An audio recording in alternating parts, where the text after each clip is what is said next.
(10월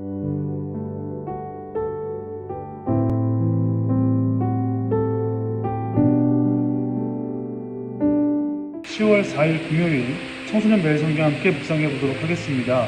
오늘 본문은 열왕기하 18장 1절로 16절까지의 말씀입니다. 이스라엘은 멸망을 앞두고 있습니다. 그 무렵 남유다는 히스기야가 왕으로 있었습니다. 히스기야는 열왕기에서는 거의 볼 수 없는 평가를 받고 있는 왕입니다. 다윗처럼이라는 표현을 쓰고 있는데 하나님 보시기에 옳은 일을 했다라는 것이죠. 구체적으로는 그동안 남유다 왕들이 없애지 못한 3당을 드디어 없애버렸다고 합니다. 그리고 우상을 상징하는 돌기둥과 아세라상을 찍어버렸다고 하죠.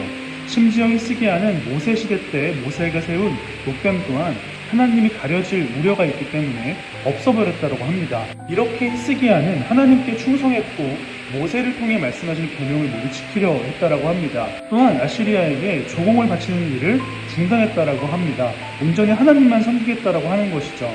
그런데 본문의 구조는 특이합니다. 남유다의 이야기를 하다가 17장을 통해 우리가 살펴봤던 북이스라엘의 이야기를 언급하고 또다시 남유다 히스기야를 언급합니다.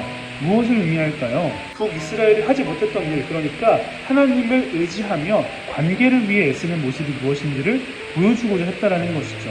하지만 하나님만 온전히 의지했던 히스기야에게도 위기가 찾아옵니다. 사실 북이스라엘의 왕들과 히스기야 이전의 남유다의 왕들은 하나님을 떠났기 때문에 벌을 받아 마땅합니다.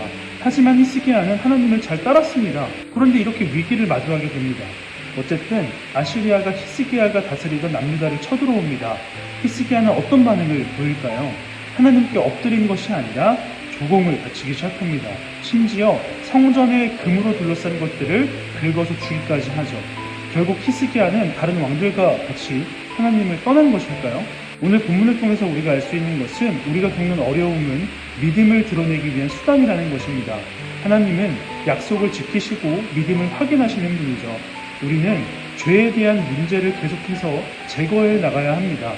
여러분, 하나님께서 예수님을 포함한 자신의 백성들에게 반드시 고난을 허락하십니다. 왜 그럴까요? 우리의 믿음을 보고 싶으신 것이죠. 그리고 그 고난을 통해 우리의 믿음을 확인해야 합니다. 히스기야는 하나님과의 관계에 있어서 방해되는 것들을 제거해 나갔습니다.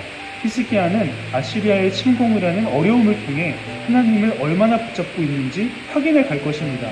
물론 넘어질 수도 있고 실수할 수도 있습니다. 그러나 이것으로 하나님을 온전히 바라보는 계기로 삼아야겠습니다. 오늘 하루 하나님을 떠나게 만드는 것들을 제거해 나가며 우리의 믿음을 확인했으면 좋겠습니다. 어제보다 오늘 더 조금이라도 하나님께 나아갈 수 있는 청소년부가 되기를 간절히 소망합니다.